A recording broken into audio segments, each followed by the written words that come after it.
మావోయిస్టులు మరోసారి సంచలన ప్రకటన చేశారు. ఆయుధాలను విడిచిపెట్టాలని నిర్ణయం తీసుకున్నామని 2 రోజుల క్రితం మావోయిస్టు కేంద్ర కమిటీ అధికార ప్రతినిధి అభయ్ పేరిట విడుదలైన లేఖపై మరోసారి క్లారిటీ ఇచ్చారు మావోయిస్టు అధికార ప్రతినిధి జగన్.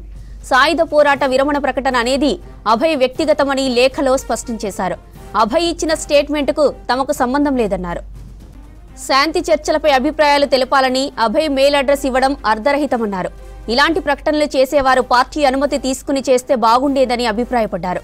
ఆయుధాలు వదిలిపెడతామని ఏకపక్షంగా అభయ్ చేసిన ప్రకటన పార్టీకి నష్టం కలిగించే విధంగా ఉందన్నారు. పార్టీలో ఎలాంటి చర్చలు జరపకుండా సాయుధ పోరాట విరమణ ప్రకటన చేయడం తీవ్రమైన చర్య అని చెప్పారు. కేంద్ర రాష్ట్ర కమిటీ సభ్యులు అనారోగ్య కారణాలతో లొంగిపోతున్నారని చెప్పారు. ఆపరేషన్ కగార్ కేంద్రం కంటిన్యూ చేస్తుందని మండిపడ్డారు.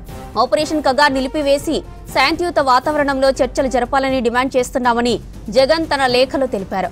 కేంద్రంతో శాంతి చర్చలు జరగాలని ఏడాది మార్చి నుండి ప్రయత్నాలు చేస్తున్నామని వివరించారు. రైట్గా ఇదే విషయానికి సంబంధించిన మరిన్ని డీటెయిల్స్ మనకి ధనరాజ్ లైవ్ లో అందిస్తారు.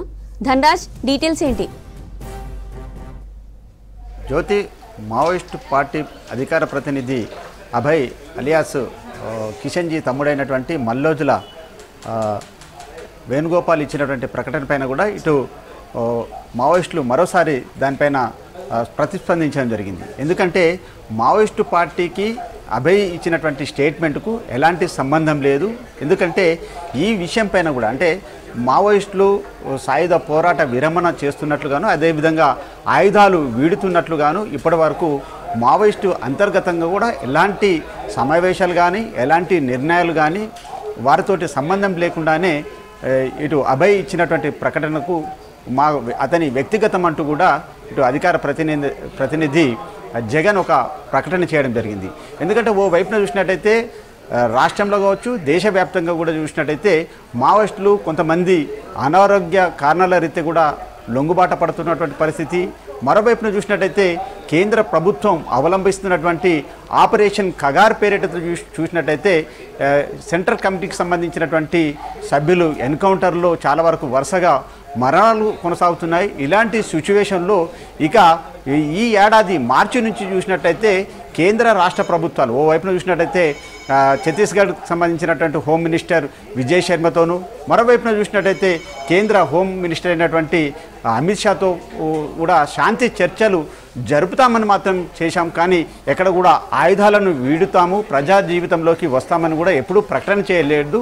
దాంతోపాటుగా చూసినట్టయితే ఈ వ్యవహారం అంటే సాయుధ పోరాట విరమణకు సంబంధించినటువంటి ఇష్యూగా చూసినట్టయితే ఇందులో ప్రజాభిప్రాయానికి సంబంధించి ఈమెయిల్ ఐడి ఇవ్వడం కూడా అర్ధరహితం అంటూ కూడా ఈ ప్రకటనలో చెప్పడం జరిగింది.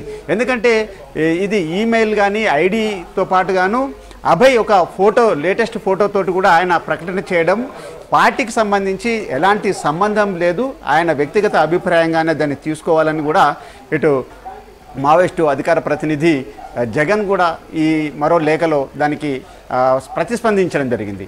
అయితే గత 2 ఏళ్ల నుంచి చూసినట్టయితే ఆపరేషన్ కగార్ పేరిట చూసినట్టయితే దేశవ్యాప్తంగా ఉన్నటువంటి మావోయిస్టులను ఏరివేత దిశగా కూడా ఈ ఆపరేషన్ కొనసాగుతుంది. ఇలాంటి సిచ్యువేషన్లో చూసినట్టయితే పార్టీ చీఫ్గా ఉన్నటువంటి నంబాల కేశవరావుతో పాటు సుమారుగా 18 మంది చనిపోయారు. ఇలాంటి క్లిష్ట పరిస్థితులలో ఇలాంటి అంటే అభయ్ ప్రకటన రావడం, మరోవైపున దానికి కౌంటర్గా ఇప్పుడు జగన్ ప్రకటన రావడం కూడా మావోయిస్టుకు సంబంధించినటువంటి దానిలో అంతర్గతంగా చర్చ జరుగుతున్నట్టుగాను తెలుస్తూ ఉంది.